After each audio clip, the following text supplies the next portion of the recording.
안녕하세요. 서울성원입니다. 오늘은 감염내과 세 번째 이야기를 좀 해보려고 합니다. 감염내과 세 번째 이야기는 열이 난다고 모두 감염은 아니다라는 내용입니다. 감염내과에다가 류마티스 내과 이야기를 살짝 한 스푼 섞어 보도록 하겠습니다. 감염내과 실습하면서 느낀 점 중 하나는 역시 내과는 단순히 세균이나 바이러스만 진료하는 과가 아니라는 사실이었습니다.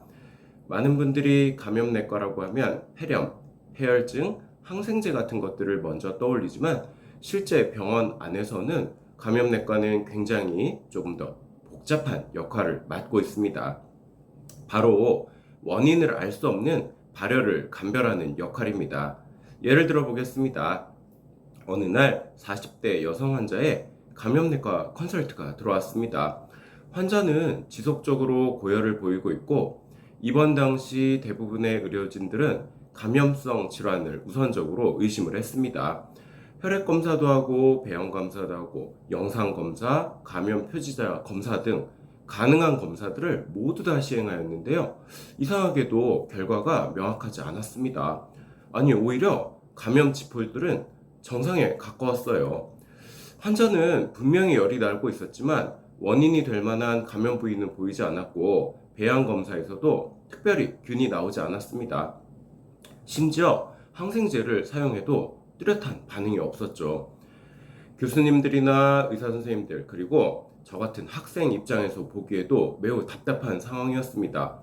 40대 여자 환자분은 본인 몸이 점점 더 아파지고 안 좋아지니까 매우 불안한 마음을 표출하는 상황이었고, 이런 상황에서 이 정도까지 검사를 했는데도 원인이 나오지 않는다면 도대체 무엇일까라고 이제 학생들끼리 웅성웅성 했습니다. 그때 그 교수님께서 조용히 말씀하셨습니다. 열이 난다고 모두 감염은 아니야. 당시에는 무슨 말인지 하나도 이해를 못했지만 지금 돌이켜보니까 임상에서 매우 중요한 의미를 담고 있는 말이었습니다. 며칠간의 추가 평가 끝에 이 환자는 감염 질환이 아닌 성인형 스틸병으로 진단이 되었습니다. 이후 환자는 류마티스 내과로 전과되었고 감염내과 역할은 거기서 마무리가 되었어요. 스틸병이란 무엇이냐 하면 스틸병은 비교적 드문 자가염증성 질환입니다. 우리 몸의 면역 체계가 비정상적으로 과활성화되면서 실제 감염이 없었음에도 불구하고 마치 심한 염증이나 감염이 있는 것처럼 반응하는 거죠.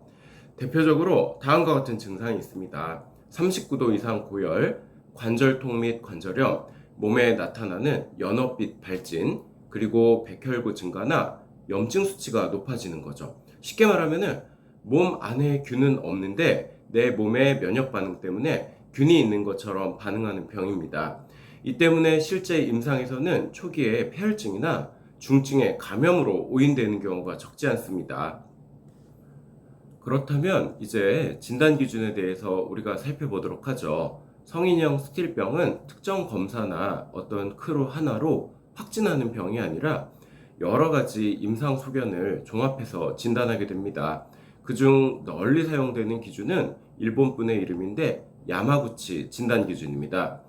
진단 기준을 살펴보면 첫 번째, 39도 이상의 발열이 일주 이상 지속되는 경우입니다. 두 번째는 2주 이상 지속되는 큰 관절들, 무릎, 팔꿈치, 고관절 같은 관절통이 되겠고요. 세 번째는 특징적인 연어빛 발진입니다. 그리고 네 번째는 백혈구가 만 이상 증가하고요. 특히 그 중에서도 호중구가 증가하게 됩니다.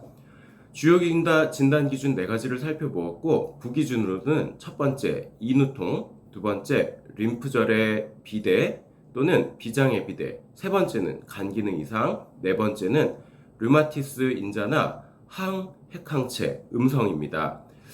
이 진단 기준을 총 5개 이상 기준 만족하면 이게 진단이 되는 거고요. 2개 이상은 무조건 주요 진단 기준에 있어야 됩니다. 그리고 당연한 거지만 동시에 감염이나 악성 종양, 다른 자가 면역 질환은 무조건 배제가 되어야겠죠. 즉 다른 원인을 모두 배제한 뒤에야 조심스럽게 내릴 수 있는 진단인 셈입니다.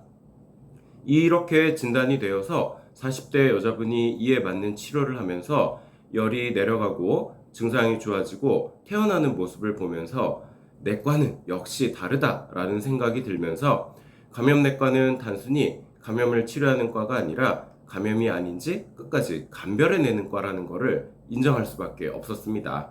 열이 난다고 무조건 항생제를 주고 균을 찾는 것이 아니라 균이 아니라면 무엇인지 끈질기게 추적하는 것이죠. 어쩌면 감염내과는 병원 안에서도 가장 집요하게 왜를 묻는 그런 과일지도 모르겠습니다. 저는 감염내과 볼 때마다 단순히 항생제를 처방하는 과가 아니라 수많은 가능성 중에 틀린 답을 하나씩 지워나가는 끝내 정답에 가까워지는 그런 사람들이라는 생각을 하게 되었습니다. 혹시라도 추리소설이나 정답 찾기를 좋아하시는 분이 계시다면 감염내과 강력 추천드립니다. 오늘은 이렇게 해서 감염내과 3가지 이야기에 대해서 이야기를 나눠 보았습니다.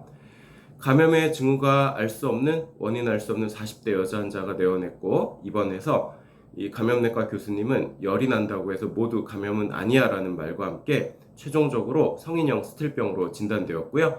추리소설이나 정답 찾기를 좋아하시는 분들이 계시다면 감염내과를 강력 추천드립니다. 감염내과 이야기만 오늘 살펴보셨는데 이것만 보아도 감염내과 그리고 전체적인 내과가 의학에 얼마나 근간을 이루고 있는지 살짝 감을 볼 수 있을 것이라 생각합니다.